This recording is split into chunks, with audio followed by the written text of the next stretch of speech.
네, 안녕하십니까.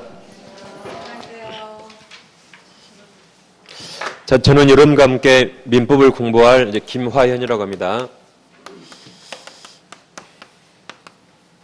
일단 자료 하나씩 다 받으셨죠? 칠판에 자료 써 있으면 저기 자료가 있거든요. 앞뒤에 그 자료 챙겨봐주시면 됩니다. 뭐 이름이 시험에 안 나오니까 알 필요 없어요. 근데 혹시 이제 요구할 때 필요합니다. 요구할 때 그냥 민법에 요구가 되지만 이름을 말해서 요구하면 더 고소하잖아요. 그래서 여러분께 요구할 때 필요하니까 그때 알아주시면 될 것 같아요. 자료 없으신 분 받으세요. 앞뒤에 하나씩 있습니다. 그리고 이제 책은 다 가져오셨죠? 거기 먼저 오늘 책 두 가지 중에 그 녹색 책 있잖아요. 녹색 책 조그만 거 있죠? 받으신 분 이거 줘보세요. 이거 받으신 분. 이거 볼 필요 없어요. 볼 필요 없어요, 이거. 그런 거 아닙니다. 그냥 집에 꽂아 두시면 돼요. 왜냐면 우리 시험 범위 아닌 게 많이 있습니다. 볼 필요 없어요. 양을 줄여야 되니까 보지 않습니다. 그냥 집에 꽂아두고 심심할 때 보시는 거예요. 그럼 일단 우리 책을 받으셨잖아요. 오늘 책을 보지 않는데 일단 어디를 펴시냐면 46페이지 한번 펴보세요. 46페이지. 페이지 수 밑에 없는데 이렇게 돼 있어요. 메모라 돼 있죠? 46페이지 여기 일단 펴놓으시고 이제 거기에 뭐 잠깐 있다 좀 이따 뭘 적을 겁니다. 그리고 오늘 그거 말고는 책을 보지 않아요. 자, 이제 여러분들이 공인중개사 자격을 취득하려고 오셨죠? 이 이제 공인중개사는 여러분마다 나에게 공인중개사는 무엇이다라고 생각하고 오셨을 거예요. 뭐라고 생각하세요, 여러분한테 공인중개사는? 공인중개사는 내모이다. 뭐 같아요, 여러분한테? 뭐 직업입니까? 아니면 여러 가지 이유가 있겠죠? 네. 그래서 아마 대부분 공부하러 오신 목적이 부동산 중개업을 하시려고 대부분 오셨을 거예요. 이 목적이 가장 많겠죠? 또 어떤 분은 부동산 투자를 하는데 알아야 투자할 거 아니에요. 그래서 투자하는 데 필요한 지식을 쌓으려고 오신 분도 있을 겁니다, 분명히. 그러니까 이것도 하면서 같이 하면 좋겠죠? 그러니까 이제 우리가 정부에서 부동산 대책을 가끔 발표하거든요. 그럼 부동산 대책을 발표하면 국민들이 이거에 관심이 있을까요, 없을까요? 있어요. 있습니까? 네. 여기는 똑똑한 분이 많으셨네. 대부분 관심 없다 그래요. 그냥 들어도 뭔 말인지 모르거든요. 관심 두고 봤거든요. 뭔 말인지 몰라요. 그 다음부터는 그 말이 그 말이겠지 하고 관심 없습니다. 모르니까. 그러니까 뭘 알아야 관심 두겠죠. 그래서 이 지식을 쌓으러 오신 분도 분명히 있습니다. 이런 분들은 뭐 시험 공부 특별히 안 해요. 그냥 시험 위주가 아니라 지식상 위주를 공부하는 분도 있습니다. 또 어떤 분은 이런 분도 있어요. 나는 이제 평생 필요한 전문 자격증을 취득해야겠다. 이런 분도 있을 것이고 또 어떤 분이 이런 분이 있어요. 자기 시어머니가 식당 하거든요. 집에 놀고 있으니까 맨날 와서 도와달라 그래요. 제발 거기 좀 안 가야지. 그래서 그 도피처로 오신 분도 있어요, 분명히. 저는 합격 안 해도 돼요. 저는 학원 10년간 다닐래요. 시어머니 돌아가실 때까지 그런 분도 있습니다. 아무튼 목적이 다 다르겠죠?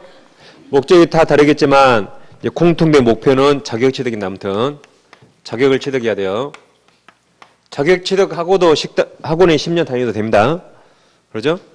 그래서 이제 이게 목표인데 이 자격을 취득하려면 여러분들이 11월에 오셨잖아요. 지금부터 약 1년 후에 시험을 보거든요.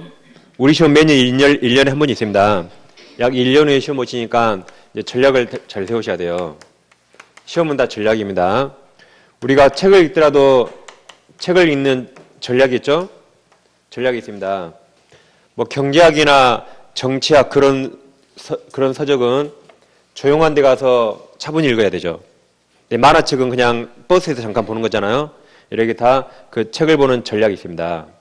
우리 시험도 어떻게 공부할 것인가 그 전략을 잘 세워야 되는 여러분들이. 그래서 이제 그걸 이제 얻으려고 하고 오신 거죠. 그럼 여러분들이 이제 자격 취득이 목표인데 그러면 이제 공인중개사를 취득하면 이제 주로 이거 할 거 아니에요? 도대체 얼마를 벌 것인가 궁금할 겁니다. 그래서 이제 공인중개사 평균 연봉을 한번 봐볼게요. 이게 이제 작년에 한국직업연구원에서 발표한 거거든요. 아주 공신력된 자료입니다. 작년에 발표한 거예요. 올해 발표했으니까 작년 연봉입니다.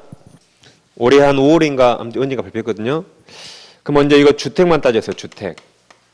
주택을 매매나 전월세를 했다. 이것만 따졌는데 서울에서는 중개사들, 공인중개사들 평균 연봉이 적었거든요. 7,334만 원이었습니다. 1년간. 일단 부산 같은 경우는 1년간 평균 수입이 4,018만 원이었어요. 뭐만 했을 때? 주택만 중개했을 때.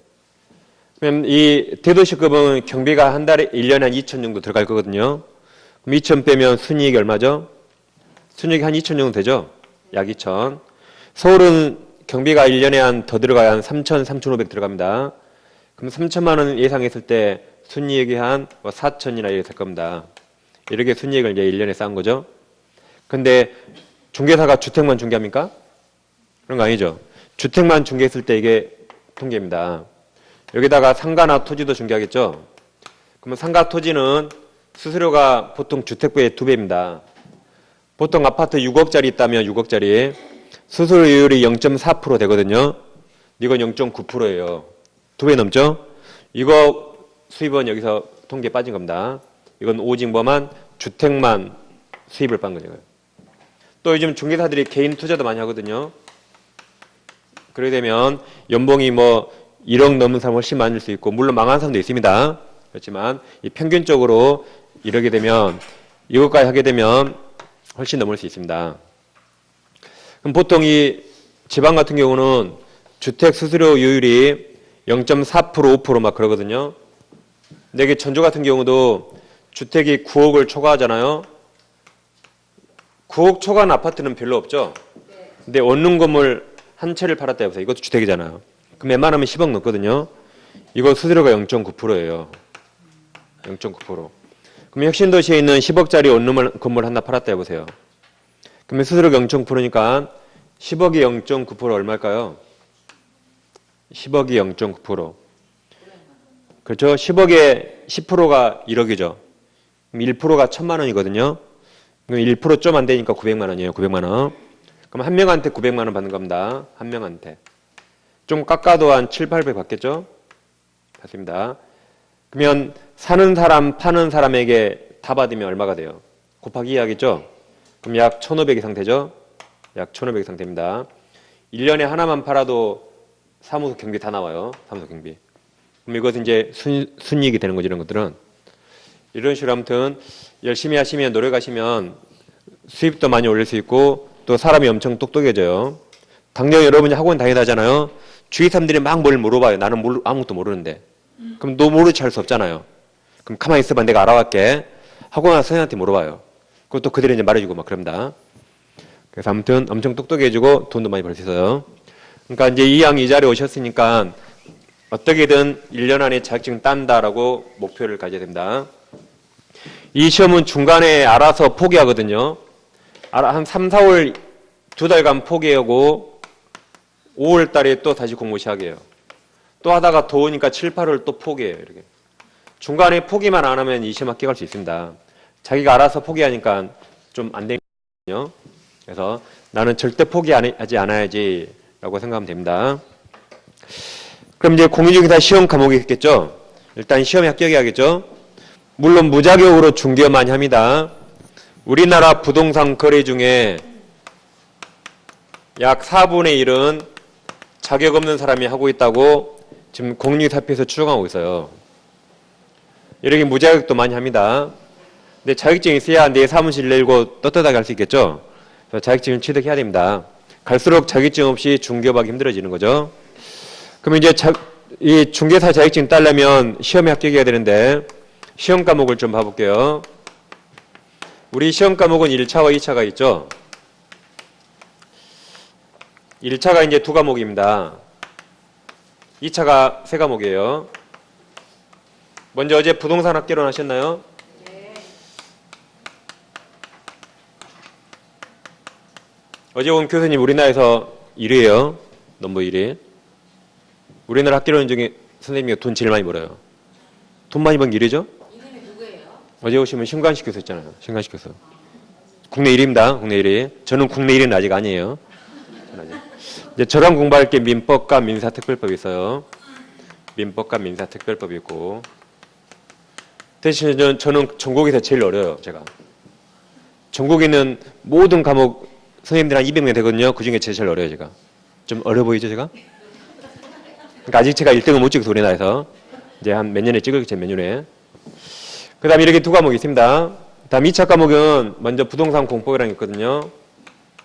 아마 내일 할 것 같고, 그 다음에 이제 공인중개사법이 있습니다. 공인중개사법과 중개실무가 있어요. 시험 과목은 다 들어보셨죠? 그 다음에 이제 부동산 공시법이 있고, 또 부동산 세법이 있습니다. 이건 한 과목입니다. 그래서 이게 한 과목이 되고 40문제 나와요. 이것도 한 과목 40문제, 이것도 한 과목 40문제, 이것도 한 과목 40문제, 여기도 한 과목 40문제 나옵니다. 이게 총 5과목이거든요. 그럼 이제 그 과목의 내용을 보시면 과목이 다 법으로 끝나죠? 다 법으로 끝납니다. 법. 그러죠? 근데 이것만 법이 아니네요. 그래서 이 부동산 학개론 이건 학문이에요. 이건 학문이고 법이 아닙니다. 근데 말이 학문이지 그냥 미국 책 그대로 번역한 겁니다. 미국 책 그대로 그냥 번역한 거예요. 그러니까 출판사마다 용어가 조금씩 달라요. 출판사마다. 이번 시험도 그래 용어가 다른 게 나왔거든요. 말이 많아요, 지금. 그래서 약간 용어가 다를 수 있어요. 이건 학문입니다. 근데 나머지는 다 법이죠? 그럼 용어가 다 무조건 똑같습니다. 법은. 다 똑같아요. 법에 써 있는 거니까. 그럼 먼저 저랑 공부하실 게 민법과 민사특별법이 있는데 먼저 민법이라는 법은 있습니다. 민법이라는 법은 존재해요. 그 다음 민사특별법이 있는데 민사특별법 이런 법은 없습니다. 민사특별법이란 민법에 대한 특별법 그 말이거든요. 그럼 민법에 대한 특별법이 우리나라에 수백 개가 있어요. 수백 개가 있는데 그 중에 부동산 중개에 필요한 5가지 법을 공부합니다. 그래서 많이 들어보셨죠 아마 주택임대차 보호법 들어봤죠. 그 다음에 상가건물 임대차 보호법, 그 다음에 줄여서 가등기담보법, 집합건물법, 부동산 실명법 이 5개를 공부해요. 근데 5개 일일이 말하기 귀찮잖아요. 그러니까 그냥 5개를 민사특별법이라는 겁니다. 그런 거지 원래 이런 법은 존재하지 않아요. 5개 법을 이렇게 말하는 겁니다. 그다음 2차에서는 이제 부동산 공법이 있죠. 그럼 부동산 공법이라는 법도 존재하지 않아요. 우리나라의 부동산에 관한 공적인 법이 100 몇 개가 되거든요. 그 100 몇 개 중에서 부동산 중개에 필요한 6가지 법을 공부합니다. 그래서 이제 내일 당장 할 텐데 첫째 국토계획 및 이용에 관한 법률이 있어요. 다음에 신도시 개발할 때 혁신도시 개발하잖아요. 그때 필요한 게 도시개발법입니다. 다음 구도심을 허물고 다시 지을 수 있죠. 그때 필요한 게 도시 및 주거환경정비법, 그다음에 주택법, 건축법, 농지법 6개가 있어요. 6개 듣고 다 잊어버렸죠? 그러니까 그 6개를 일일이 말하기 귀찮으니까 부동산 공법이라는 거지 원래 이런 법은 존재하지 않습니다. 그 다음에 이제 공인중개사법 이런 법은 있어요. 이런 법은 하나 존재합니다. 모든 전문직은 그 전문직을 규율하는 법이 있어요. 뭐 의사법, 약사법, 변호사법 다 있거든요. 우리도 이제 공인사법이 있고 중개실무는 실무를 공부한 게 아니에요. 실무에 필요한 다 법입니다. 법. 다 법이에요, 이거. 그 다음에 이제 마지막으로 부동산 공시법이 있는데 부동산 공시법이라는 이런 법도 없습니다. 공시란 공적으로 보여준다 그 말이에요. 그래서 여러분들이 이 시간에 2가지 법을 공부합니다. 첫째가 부동산 등기법, 둘째가 공간정보 구축 및 관리에 관한 법률 그 2가지가 있거든요. 그 2개를 그냥 부동산 공시법이라는 것이고 공시라는 이런 법은 원래 없습니다. 다음 부동산 세법이 있고 세법은 다 한 게 아니에요. 부동산 중개에 필요한 아주 기초적인 법만 공부합니다.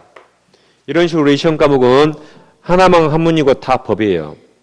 그럼 법이 벌써 얼른 봐도 10몇 개 되죠. 그러죠?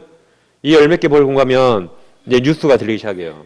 신문이 읽힙니다. 사람이 엄청 똑똑해져요. 그래서 자격증도 취득하고 지식도 많이 쌓을 수 있고 투자할 때도 당연히 밑거름이 되겠죠. 그래서 아무튼 실생활이 다 아주 필요한 것들입니다. 그래서 열심히 공부하셔가지고 자격증 취득하면 되겠어요. 그럼 이제 처음이니까 여러분들이 공부해 보시면 알겠지만 아직은 이게 뭔지 다 생소하죠. 우리가 학교 다닐 때 치면 부동산 학개론이 수학이에요. 수학과 똑같아요.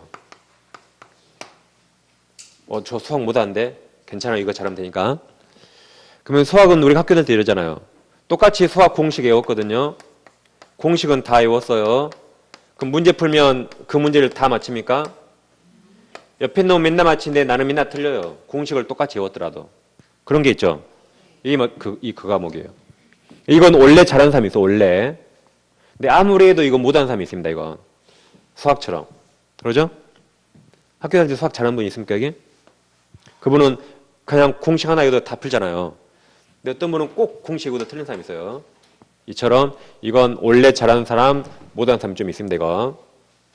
근데 이제 저랑 공부하실 민법과 민사특별법 있잖아요. 이건 학교 다닐 때 영어하고 똑같이 생각하면 돼요, 영어. 영어 단어 외운다 해보세요. 그럼 많이 써보면 써볼수록 외워지죠. 안 쓰면 잊어버립니다. 그러니까 이것은 공부하면 한 만큼 나와요. 공부 안 하면 안 한 만큼 점수가 떨어집니다. 그래서 가장 정직해요. 가장 정직합니다. 그러니까 저는 민법이 어려워요. 그 말은 저 공부 안 하고 있어요. 그 말하고 똑같아요. 공부하면 이건 어려울 수가 없어요. 안 하면 어렵습니다. 아주 정직해요, 이게. 다음 2차 과목에서는 먼저 부동산 공법 있잖아요. 이건 학교 다닐 때 과학과 똑같이 생각하면 돼요, 과학. 학교 다닐 때 과학이 4가지죠, 보통. 그러잖아요? 물리, 화학, 지구과학, 생물 있잖아요. 그 중에 물리는 어려워서 포기했어요. 또는 지구과학 포기했다. 한 2개 포기해도 웬만한 대학은 다 가죠. 서울대 아니면. 이것도 마찬가지예요. 어려운 법 한 2개 포기해도, 한 3개 포기해도 학교 가는데 아무런 지장 없어요. 그래서 다 할 필요 없어요. 만만한 거 한 3개 하면 되는 겁니다. 한두 개 포기해도 전혀 지장 없습니다. 그 다음에 이제 공인중개사법이 있죠. 여기 학교 다닐 때 도덕하고 똑같아요. 도덕은 소음만 들어도 몇 점 맞아요? 90점 맞습니까? 아주 도덕적인 분이네요. 소음만 들어도 한 6, 7점 맞잖아요. 6, 7점. 저는 90점 맞으면 없어요. 모르겠어요. 이거 소음만 들어도 한 60점 맞아요. 6, 70점. 이게 그 과목입니다. 그러니까 공부 좀만 해버리면 이건 8점 넘어요. 80점. 8점 맞을 수 있어요. 그러니까 여러분들이 공법이 여러분이 공부할 법조문이 3,000개거든요. 3,000개. 3,000개예요. 근데 이건 법조문이 공부할 게 딱 140 몇 개밖에 없어요. 똑같이 40문제, 40문제인데 몇 배 차나요? 계산이 안 되죠? 그러니까 당연히 이걸 공부해서 80점 맞아버리면 이건 한 40점 맞아야 되는 겁니다. 그러게 전략을 잘 세우셔야 돼요. 그 다음에 이건 막 웬만큼 공부하면 5, 60점, 70점 맞거든요. 한 4회 정도, 4회 과목 생각하면 됩니다. 그래서 전략을 2차는 아무튼 이것만 무조건 하면 돼요. 이거 8점 맞으면 2차 떨어질 수가 없어요. 이런 게 좀 점수가 안 나올 수 있으니까. 근데 1차는 골고루 하셔야 됩니다. 1차는. 이렇게 이제 여러분들이 공부하시면 그 과목의 특성을 조금씩 알게 될 겁니다. 그럼 이제 이렇게 과목이 돼 있는데 그럼 합격자를 어떻게 결정하는가 그것도 다 듣기는 해보셨죠? 그 합격자는 이제 이렇게 결정합니다. 먼저 1차가 2과목이잖아요. 2과목 모두 괄학을 넘어야 돼요. 2과목 모두 40점 넘어야 됩니다. 이거에 괄학을 면한다. 괄학을 면하고 동시에 2과목 평균 60점이면 합격합니다. 60점 합격이요. 대신 다 40 넘어야 됩니다. 그러니까 어떤 분이 부동산 학개론을 35점 맞았거든요. 민법을 100점 맞았다. 그러면 평균은 60 넘잖아요. 그러죠? 135니까 평균 60 넘어요. 그렇지만 한 과목이 40점 아래죠. 한 과목이 꽈락이잖아요. 그럼 1차 다 떨어진 겁니다. 그래서 둘 다 40점 넘으면서 2과목 평균이 60점이어야 돼요. 그 1차가 떨어지면 2차는 아예 채점을 안 매요. 2차를 100점 맞아도 1차 떨어지잖아요. 그럼 다 떨어진 겁니다. 그러니까 1차가 처음에는 당연히 중요한 겁니다. 다음 2차도 3과목이죠. 3과목인데 공시법과 세법이 완전히 내용이 다르거든요. 그러니까 선생님은 2명이 오신 거예요. 2명이. 그러니까 이것은 2개 앞에서 40문제거든요. 그러니까 격주로 해요. 격주로. 매주 하는 거 아닙니다. 얼굴 잊어먹을 만하면 한 번씩 와요. 선생님들이. 한 번 공휴일 걸리면 한 달에 한 번 와요. 격주로 하니까. 그래서 얼굴만 이건 안 잊어보면 돼요. 선생님들 합격합니다. 2차도 마찬가지로 다 40점 각각 넘어야 돼요. 40점 각각 넘으면서 평균 60점이 합격합니다. 이처럼 이제 1차와 2차가 다 평균 이점인데 아까 말씀드렸듯이 1차가 떨어지면 2차는 아예 채점을 매지 않습니다. 1차를 합격해야만 2차를 채점합니다. 반대로 1차는 60 넘었거든요.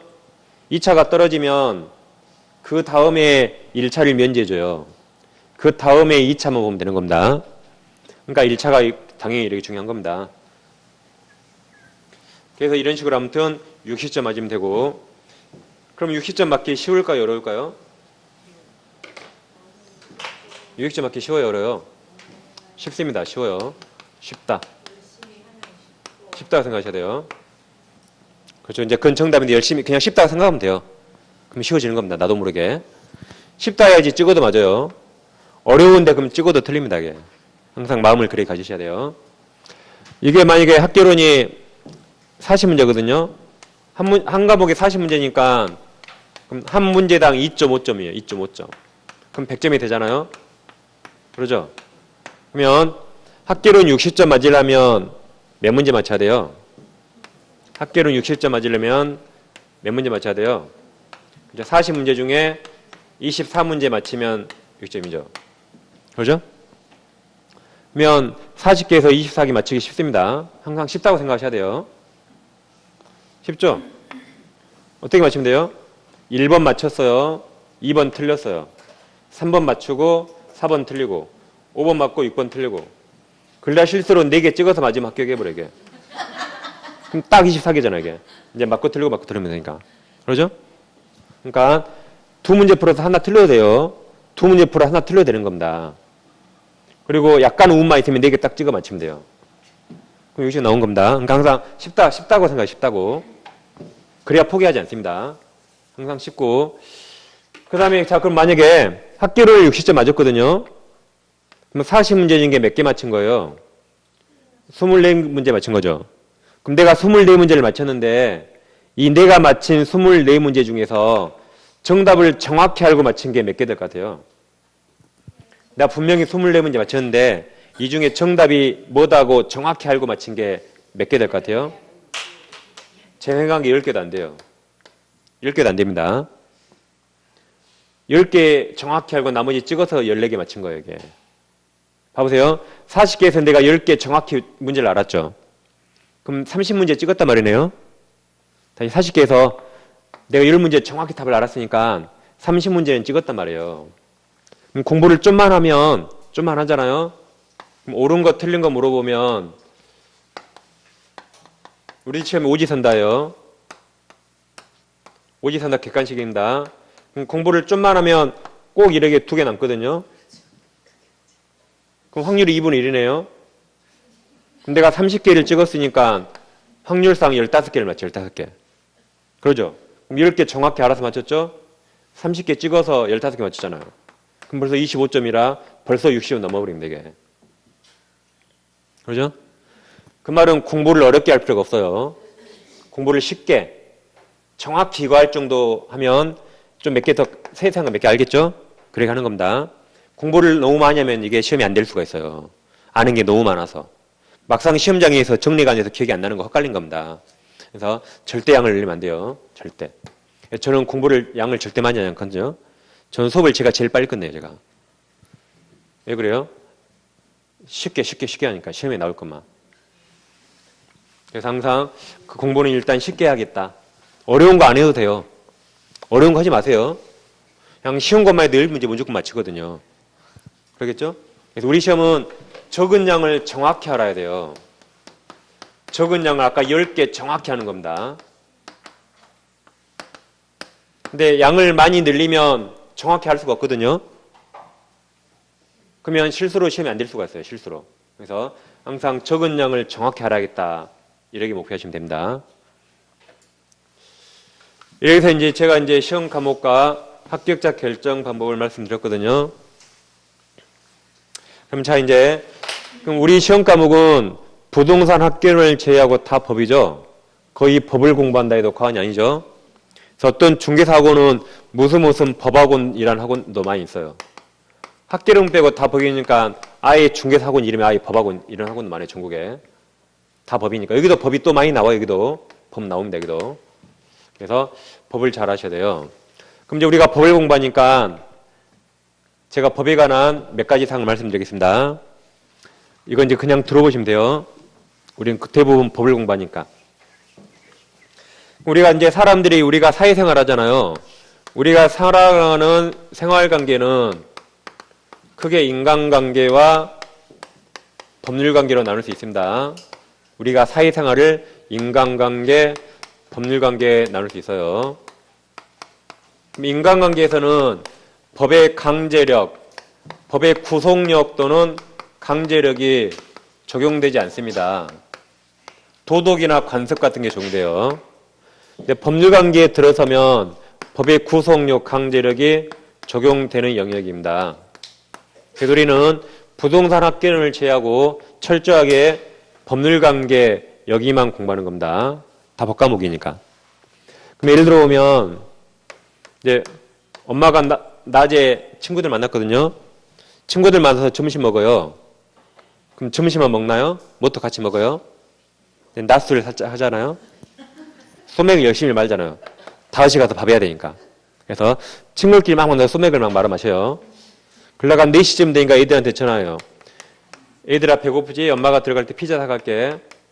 피자 사갈 테니까 밥하기 싫어서 조금만 기다려 그랬거든요. 근데 슬기운이 이게 기억납니까? 그냥 집에 들어갔어요. 피자를 안 사갔다. 약속을 안 지켰어요. 그럼 피자 사갈게 하고 기다렸는데 약속 안 지켰잖아요. 그러죠? 그럼 애들이 엄마 왜 약속 안 지켜? 빨리 피자 사내라고 법원에 소송할 수 있나요? 소송하는 순간 맞아 죽어요. 지금 낮술 먹었어요. 눈에 뵈는 게 없어요. 그러겠죠? 맞아야겠습니다, 이거. 그러니까 이런 건 인간관계. 인간관계는 약속 안 지키면 그냥 욕할지 몰라도 어떻게 법을 할 수가 없어요. 이처럼 인간관계는 법의 구속력, 강제력이 적용되지 않습니다. 근데 법률관계는 달라요, 법률관계. 만약에 철수라는 사람이 건물이 하나 있거든요. 이 건물. 영이라는 사람과 건물을 20억에 매매 계약했다 해보세요. 20억에 사고 팔기로 매매 계약을 했다. 그럼 이거 이제 이 정도는 법률관계입니다. 그러면 20억에 매매하면 약속을 지켜야겠죠. 그러면 매수인, 사는 사람을 매수인 그래요. 그럼 파는 사람을 뭐랍니까? 저 파는 사람 매도인이랍니다. 그러면 20억에 매매했으니까 매수인은 매도인에게 20억 줄 의무가 있어요. 20억 줄 의무가 있죠? 20억 매매했으니까. 그러면 매도인은 매수인에게 이 건물을 넘겨줄 의무가 있어요. 건물 소유권 넘긴다 그러죠? 건물 소유권 넘길 의무가 있습니다. 근데 이건 법적 의무거든요. 법률관계니까. 근데 이런 의무를 이행하지 않아요. 법원에 소송할 수 있죠. 그러죠? 의무를 이행하라고 법원에 소송할 수 있습니다. 이처럼 법률관계에서는 법의 힘을 빌릴 수가 있어요. 약속을 안 지키면 법의 강제력이 적용돼서 법의 힘을 빌릴 수 있는 영역입니다.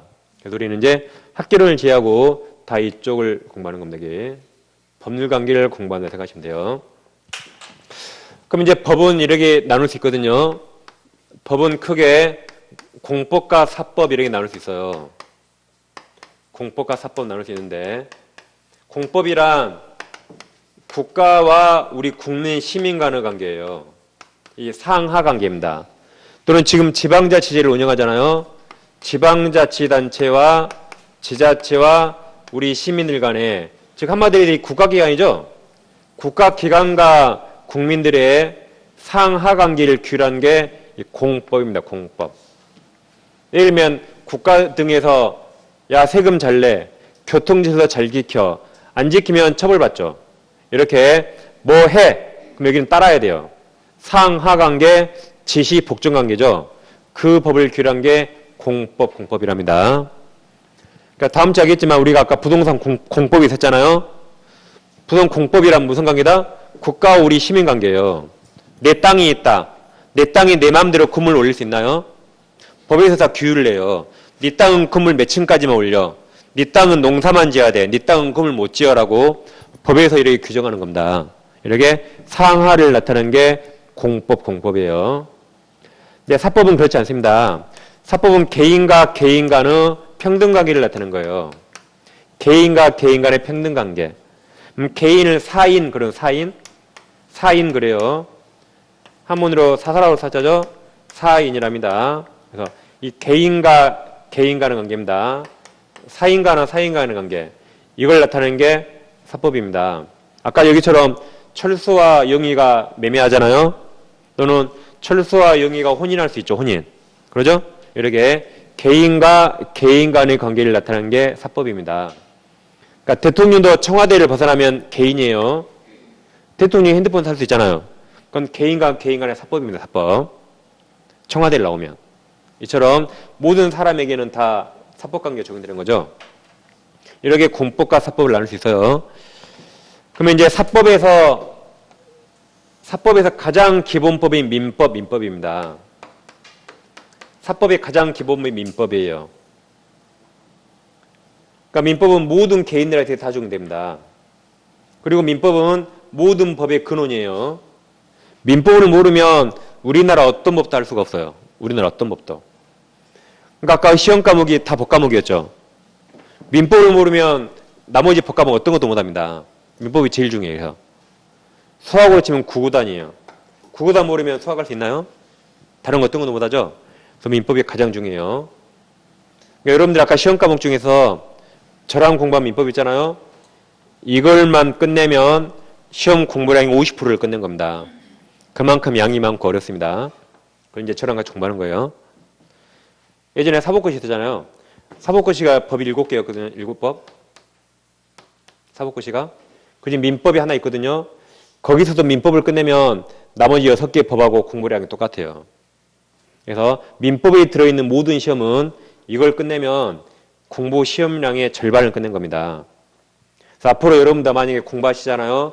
그럼 이것만 계속 아마 하게 될 거예요. 그렇게 될 수밖에 없어요. 시험이. 왜 그래요?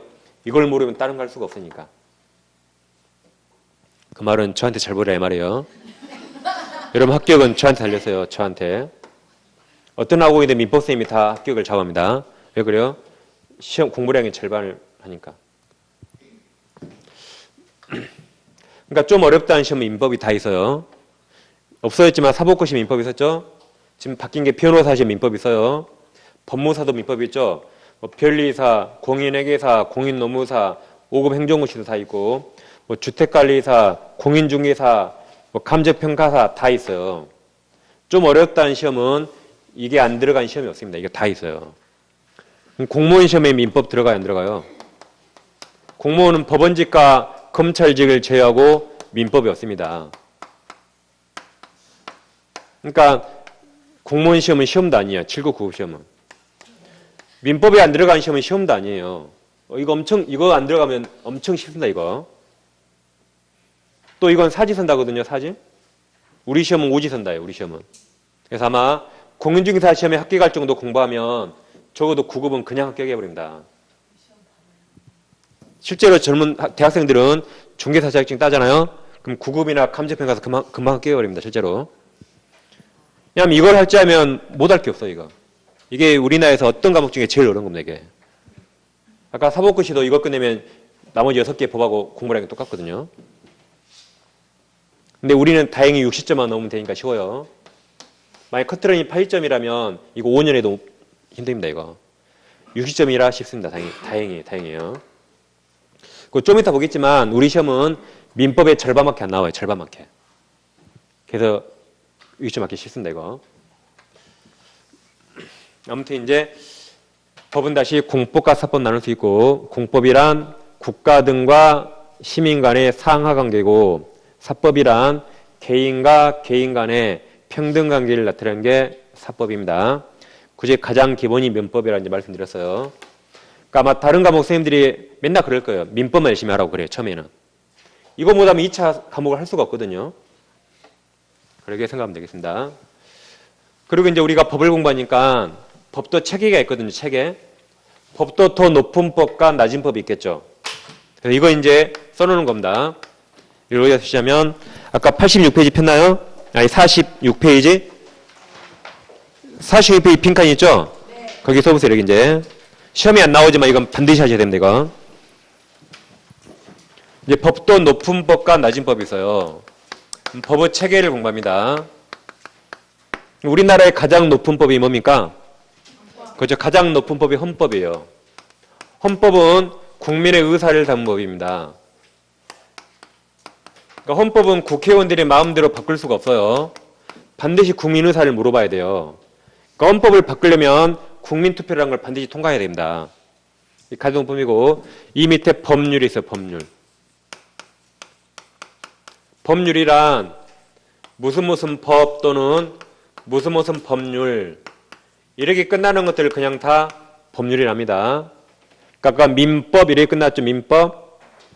내일 하실 국토계획 및 이용에 관한 법률이 있어요. 이렇게 다 법률이랍니다. 그 법은 누가 만드는 거지? 이 법은 국회의원들이 마음대로 만들 수 있어요. 국회의원들이. 근데 헌법은 국회의원들이 마음대로 못 만듭니다. 반드시 국민투표를 거쳐야 돼요. 이렇게 법률이 있고 법률 밑에 명령이 있거든요. 명령은 행정부에서 만든 겁니다. 원래 법은 누가 만들어야 돼요? 원래 법은 국회의원들이 만들어야 되죠. 근데 국회의원들이 300명도 안 되잖아요. 그 걔들은 주특기가 싸움하는 것이고 지식이 없어요. 그러니까 이 사람들이 법을 구체적으로 만들 수가 없습니다. 그러니까 이 사람들은 법의 대강 아웃라인만 만들어요. 그 자세한 것은 행정부에 위임합니다. 그래서 법의 위임을 받아서 행정부에서 만든 걸 명령이랍니다. 그럼 행정부 짱이 누구예요? 저 대통령이죠? 그래서 대통령이 만든 것을 대통령령이랍니다. 대통령령. 같은 말로 시행령 그래요.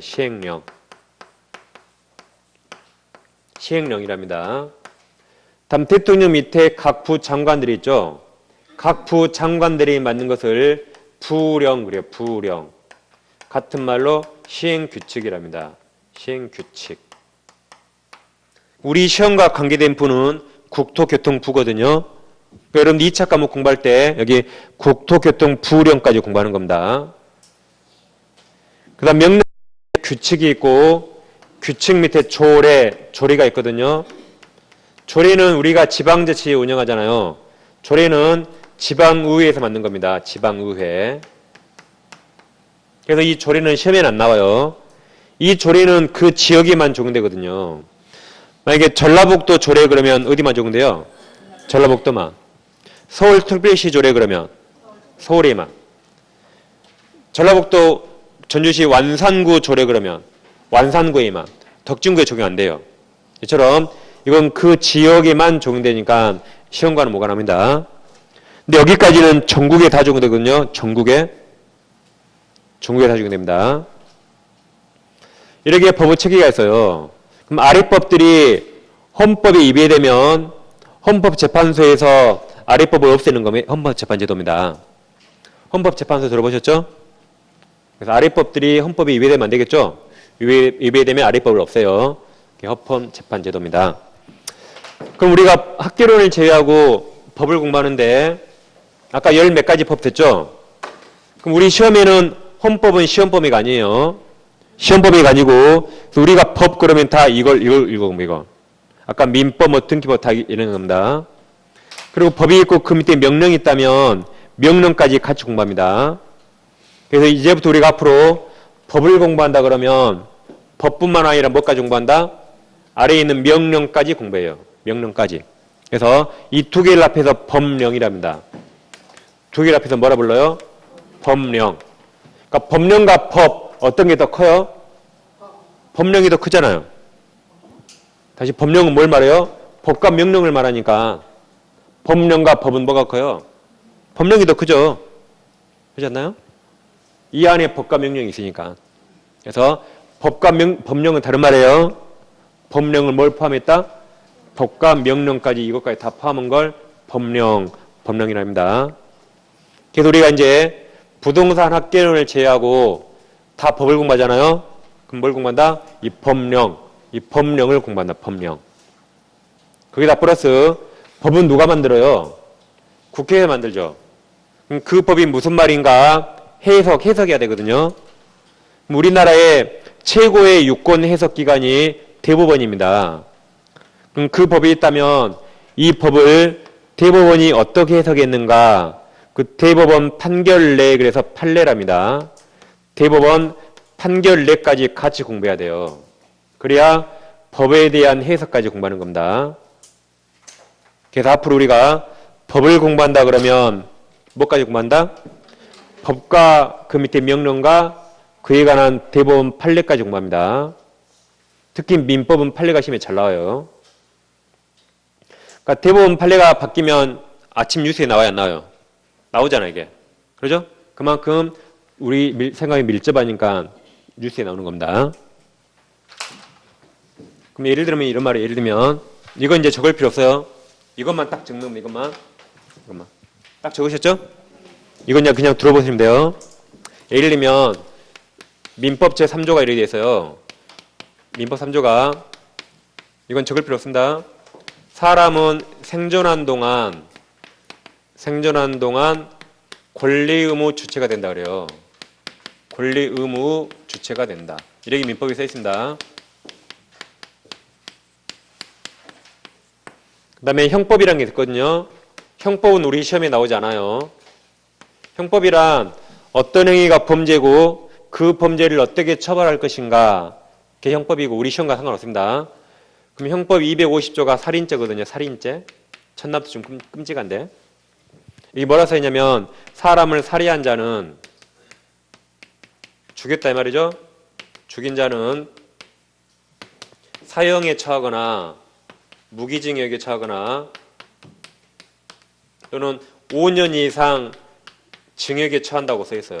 5년 이상 징역에 처한다. 그러니까 사람을 살아야면 최소 몇 년 살아요?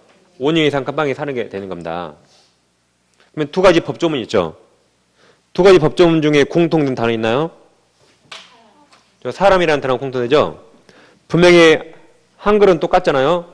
근데 대법원이 민법 3조 사람과 형법 250조 살인죄의 사람을 달리 해석해요. 해석을 달리합니다. 민법 3조 사람이란 언제부터 사람일 것인가? 태아가 엄마 몸에서 완전히 태어나잖아요. 태아가 엄마 몸에서 완전히 뽕 빠져나왔을 때, 전부 노출됐을 때, 엄마 몸에서 완전히 밖으로 전부 노출됐을 때, 이때부터 민법 3조의 사람이 돼요. 그러니까 태아는 원칙적으로 부동산을 소유할 수가 없어요. 이제 막 태어난 젖먹이와는 부동산을 소유할 권리가 있는 겁니다. 이게 민법 3조의 사람이에요. 근데 살인죄의 사람은 이렇게 보지 않아요.